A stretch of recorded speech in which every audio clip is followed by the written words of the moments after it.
S, வீடு, schools, hotels, store room எங்கெல்லாம் partition wall கட்டணும்னாலும் இப்போ பில்டிங் ஓனர்ஸோட first choice Renocon Rapid Wall Panels. Chanakya international academy உங்களுக்குள் இருக்கும் தலைவரை வெளிக்கொண்டு வரும் பியூர் பாலிடிக்ஸ் பயிற்சி பட்டறை. நேரடி மற்றும் இணைய வழி. கான்டாக்ட் 7338824242.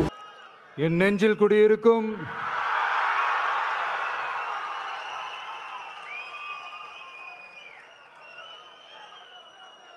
என்னுடைய தோழர்களுக்கும் தோழிகளுக்கும் தமிழக மக்களுக்கும் என்னுடைய வணக்கம்.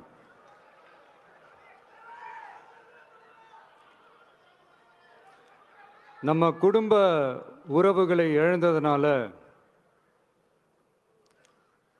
சொல்ல முடியாத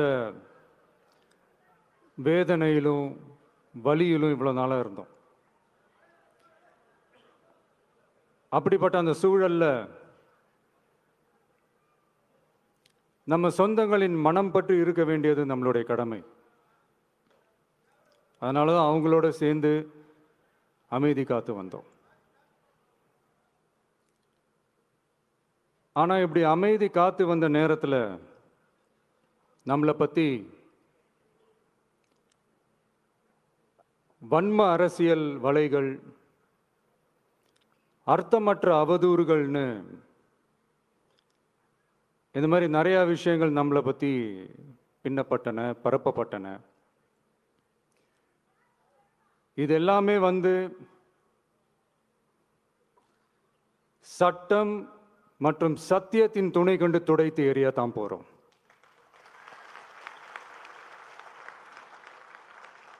பட் அதுக்கு முன்னாடி தமிழக சட்டமன்றத்தில் நமக்கு எதிராக நிகழ்த்தப்பட்ட ஓர் உரைக்கு ஒரு நாகரிக பதிலடி கொடுக்கணும்னு நான் நினைக்கிறேன்.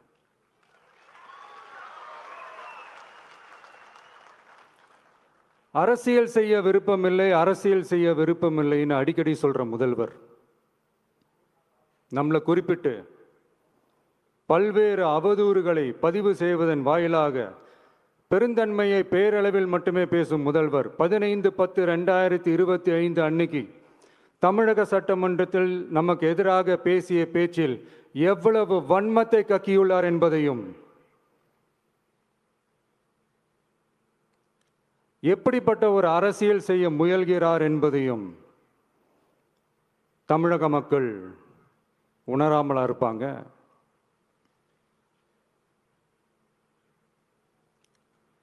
இந்த கரூரோட சேர்ந்து 5-6 மாவட்டத்துக்கு இந்த மக்கள் சந்திப்பு நிகழ்ச்சிகள்லாம் நடத்தியிருக்கிறோம், போயிருக்கிறோம்.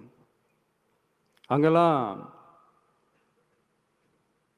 இந்த லாஸ்ட் மினிட் வரைக்கும் எங்களுக்கு அந்த இடம் கொடுப்பாங்களா மாட்டாங்களா, பெர்மிஷன் தருவாங்களா மாட்டாங்களா, இப்படியே இழுத்து அடிச்சுக்கிட்டு இருப்பாங்க. தான் நாகப்பட்டினத்தில் சொன்னது மாதிரி தான்.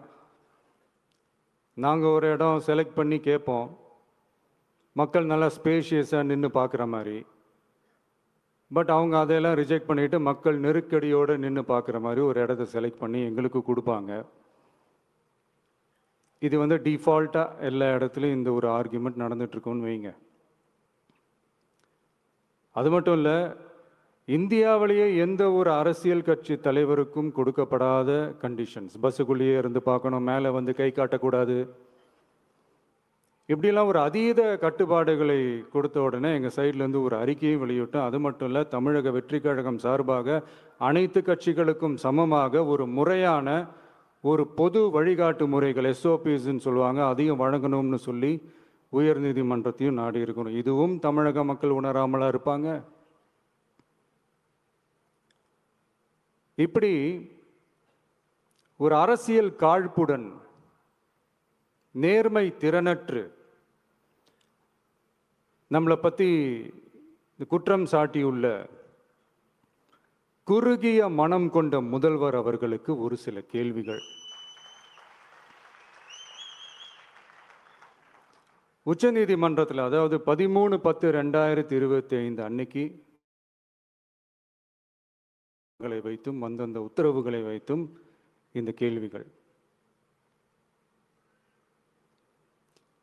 இப்படி பொய் மூட்டைகளா நம்மளை பற்றி இந்த அவதூறுகளை அவிழ்த்து விட்ட முதல்வர் அவர்களுக்கும் திமுக அரசுக்கும் சார்பாக கோடிகளை கொட்டி அமர்த்தப்பட்ட அறிவார்ந்த வழக்கறிஞர்கள் அவங்க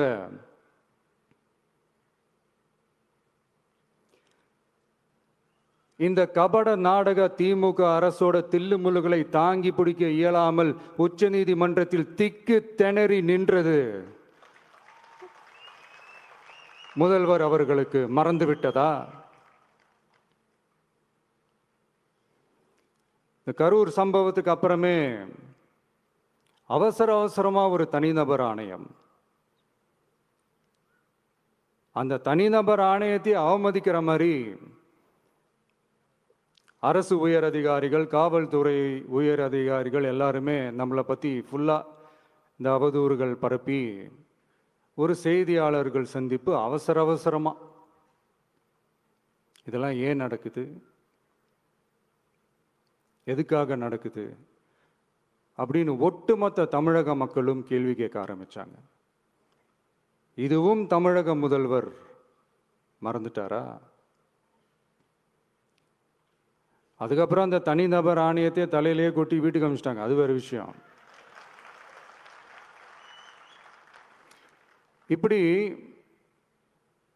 இப்படிலாம் கேள்வி கேட்ட உடனே ஏதாவது பதில் சொல்லி ஆகணும்ல. அதனால சட்டமன்றத்தில் பேசும்போது உண்மை நிலையை தெளிவுபடுத்தத்தான் அப்படின்னு ஏதோ இந்த சட்ட ரீதியாகவும் சத்தியத்திற்காகவும் நடந்தது போல ஏதோ சாமர்த்தியமாக பேசுறதா நினச்சி பேசியிருக்காங்க. இப்படி ஒரு 50 வருஷமா பொது வாழ்க்கையில் இருக்கிற ஒருத்தவங்க ஒரு முதல்வர் அவர்கள் சொன்னது எவ்வளவு பெரிய ஒரு வடிகட்டின பொய், சப்பை கட்டுன்னு நான் சொல்லலை, உச்ச நீதிமன்றம் சொல்லியிருக்கிறாங்க. அவங்க சொன்னதெல்லாம் கொஞ்சம் என்னன்னு கொஞ்சம் லைட்டாக பார்ப்போமா?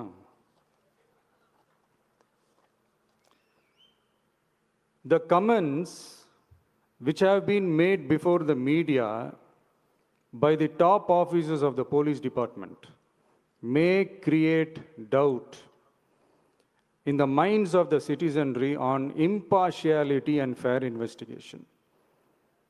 The faith and trust of the general public on the process of investigation must be restored in the criminal justice system. அதாவது அரசு காவல் உயர் அதிகாரிகள் ஊடகங்களிடம் பேசியது என்பது பொதுமக்களிடையே நியாயமான விசாரணை நடக்குமா என்ற சந்தேகத்தை ஏற்படுத்தக்கூடும் என்றும், நியாயமான விசாரணை மூலமே அந்த சந்தேகத்தை மீட்டெடுத்தே ஆக வேண்டும் என்றும் உச்சநீதிமன்றம் தமிழக அரசின் தலையில் ஓங்கி நறுக்கு நறுக்கு நறுக்கு என்று கொட்டியதை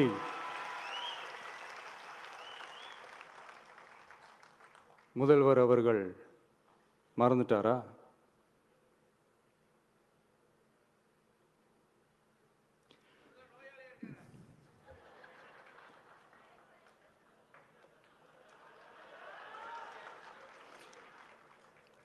மாண்பமை சென்னை உயர்நீதிமன்றத்தின் மாண்புமிகு நீதியரசர் SIT அமைத்து உத்தரவிட்டார் அல்லவா?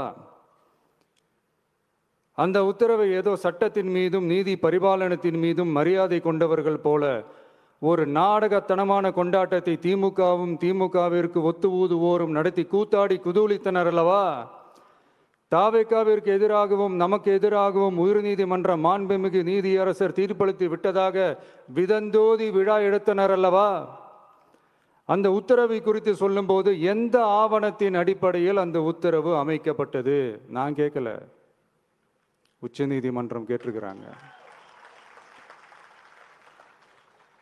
The judgment is completely silent about how learned single judge arrived at such a conclusion and what material was pursued by the court என்று உச்ச நீதிமன்றம் உரத்த குரலில் கேள்வி கேட்டது.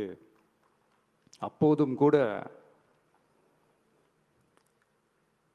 உச்சநீதிமன்றத்தில் திமுக அரசுக்காக வாதாடிய அறிவார்ந்த மூத்த வழக்கறிஞர்கள் பதில் சொல்ல இயலாமல் வாய் மூடி மௌனம் காத்ததை நாடே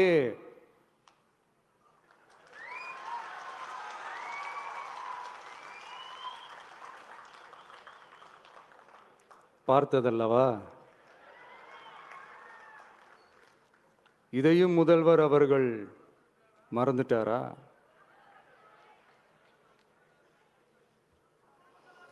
Such petition ought to be dealt with by the division bench, registering as public interest litigation in right earnest. அதாவது பொது வழிகாட்டு முறைகளான எஸ்ஓபி அமைக்கப்பட்டு வெளியிட வேண்டும் என்ற கோரிக்கையுடன் வந்த ரிட் மனுவை நீதிபதிகள் டிவிஷன் பெஞ்ச் தான் கையாள வேண்டும். தனி நீதிபதி பெஞ்ச் கையாளக்கூடாது என்றும் உச்சநீதிமன்றம் சொன்னதல்லவா? அது மட்டுமா, கோரிக்கையே இல்லாமல் எஸ்ஐடி அமைக்கப்பட்டது எந்த வகையில் சரி என்றும் கேள்வி எழுப்பியது உச்சநீதிமன்றம். இது எல்லாமே அறியாமலோ இல்லை அறியாதது போலவோ உச்சபட்ச அதிகார மயக்கத்தில் இருந்து பேசினாரோ முதல்வர் அவர்கள்? மனிதாபிமானம், அரசியல் அறம், மாண்பு இதெல்லாம் எதுவுமே இல்லாம வெறும் பேச்சில் மட்டுமே பேசிக்கிட்டு அரசியல் ஆதாயம் தேடுற ஆட்டத்தை ஆடத் தொடங்கிவிட்டார் முதல்வர் அவர்கள்.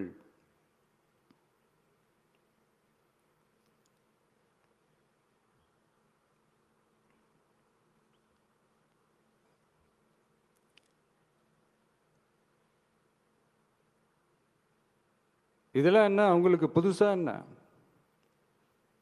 1969க்கு அப்புறமே எப்போ கட்சி அவங்க கைக்கு வந்ததோ, இன்னும் குறிப்பா சொல்லணும்னா 1972க்கு அப்புறம் கேள்வி கேட்க ஆளே இல்லாம போச்சு இல்ல, அதுக்கப்புறமே இந்த திமுக தலைமை இப்படிதானே இருக்குது. இப்ப நாங்க கேட்டோமே இந்த சில கேள்விகள், இதெல்லாம் நான் கேட்கல, சுப்ரீம் கோர்ட் கேட்டிருக்கு. இதனால என்ன புரிய வருது? இந்த கவர்மெண்ட் நடத்துற அந்த விசாரணை மேல சந்தேகம் ஏற்படுதுன்னா அதுக்கு என்ன அர்த்தம்? உங்க மேல நம்பிக்கை இல்லைன்னு அர்த்தம்.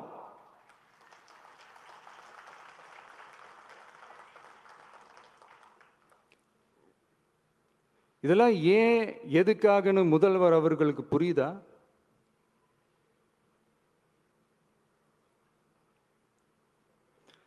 சுப்ரீம் கோர்ட் சொன்னதோட மட்டும் இல்ல, நிஜத்திலும் இன்னைக்கு மக்களுக்கு இந்த கவர்மெண்ட் மேல இருக்கிற நம்பிக்கை மொத்தமாக மண்ணுக்குள் புதைந்து விட்டது.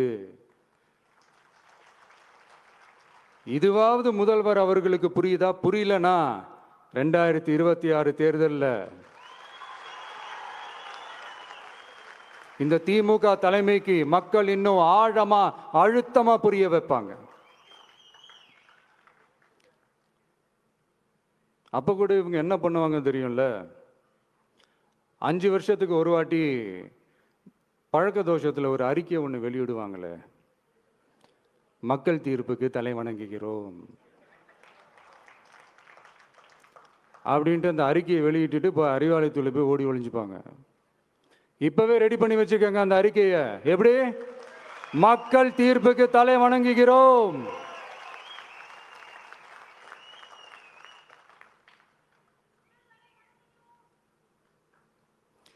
நான் போன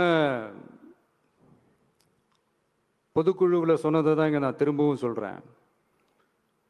இயற்கையும் இறைவனும் நம் தமிழக சொந்தங்களின் வடிவில் மாபெரும் மக்கள் சக்தியை நம்ம கூடவே நிற்கும் போது எம் மக்களுக்கான அரசியலை தடுப்பவர் எவர்? அதனால தோழர்களே, நமக்கு வந்திருக்கிற இந்த இடையூறு வெறும் டெம்பரவரி மட்டும்தான். எல்லாத்தையும் தகர்த்தெறிவோம், மக்களோட கை கோர்த்து நிற்போம், மக்களோட களத்தில் போய் நிற்போம். நம்ம பயணத்தில் தடம் மாறவே மாட்டோம். இப்பவும் சொல்றேன், 2026ல் 2 பேருக்கு நடுவில் தான் போட்டியே. ஒன்று, இன்னொன்று